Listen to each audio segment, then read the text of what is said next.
పంట నష్టపోయిన రైతులు వెంటనే ప్రభుత్వం ఆదుకోవాలని బీఆర్ఎస్ ఎమ్మెల్యే సంజయ్ కుమార్ కోరారు. జగిత్యాల నియోజకవర్గంలో 35,000 ఎకరాల్లో పంట నష్టం జరిగిందని, వరి, మొక్కజొన్న పంటలకు మద్దతు ధరతో పాటు 500 బోనస్ ఇవ్వాలని డిమాండ్ చేశారు. మామిడి రైతులకు ఎకరాకు 25,000 రూపాయల పరిహారం అందించాలన్నారు.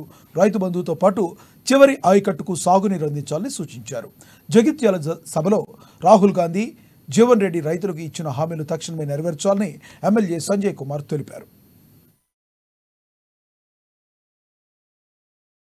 మరి కాంగ్రెస్ ప్రభుత్వం రైతు డిక్లరేషన్ వరంగల్ దాని ప్రకారం మరి రైతుల పక్షాన రైతు డిక్లరేషన్ అని మాట్లాడి కాంగ్రెస్ మేనిఫెస్టోలో స్వయాన మన జిల్లా సీనియర్ మంత్రి వర్యులు సంతకంతో ఉన్న మేనిఫెస్టోలో చాలా స్పష్టంగా అప్పుడున్న మద్దతు ధర ప్రకారం దాదాపు 6-7 నెలల కింద మద్దతు ధర 1870 రూపాయలు మొక్కజొన్న ఉంటే 2200 ఇస్తామని చెప్పడం జరిగింది. అంటే 330 రూపాయలు బోనస్ ఇస్తామని చెప్పారు. అది కాగితంలో. కాంగ్రెస్ నాయకులకు ఏది కూడా స్పష్టత లేదు. ఇదే రాహుల్ గాంధీ గారు జగిత్యాలను ప్రతి పంటకు ప్రతి క్వింటాలకు 500 రూపాయల మద్దతు ధర కంటే 500 రూపాయలు ఎక్కిస్తా అన్నారు. ఆ వీడియో కావాలంటే నేను మళ్ళీ మీకు పంపిస్తాను. అది వాళ్ళు రిలీజ్ చేసిన వీడియోనే. మేము ఏదో చేసింది కాదు. జీవన్ రెడ్డి గారు మాట్లాడింది, ట్రాన్స్లేషన్ చేసింది రాహుల్ గాంధీ గారు జగిత్యాల కొత్త బస్ స్టాండ్ చౌరస్తా మాట్లాడారు. దాని ప్రకారం 500 అన్నారు. మేనిఫెస్టోలో అప్పుడు 1870 రూపాయలు ఉంటే 2200 అని పెట్టుకున్నారు. అంటే అయినా కానీ 330 రూపాయలు అదనంగా ఇస్తున్నారు. ఇవాళ మద్దతు ధర 2090 అయింది. 2090 అయినప్పుడు దానికి అదనంగా 330 రూపాయలు ఇచ్చి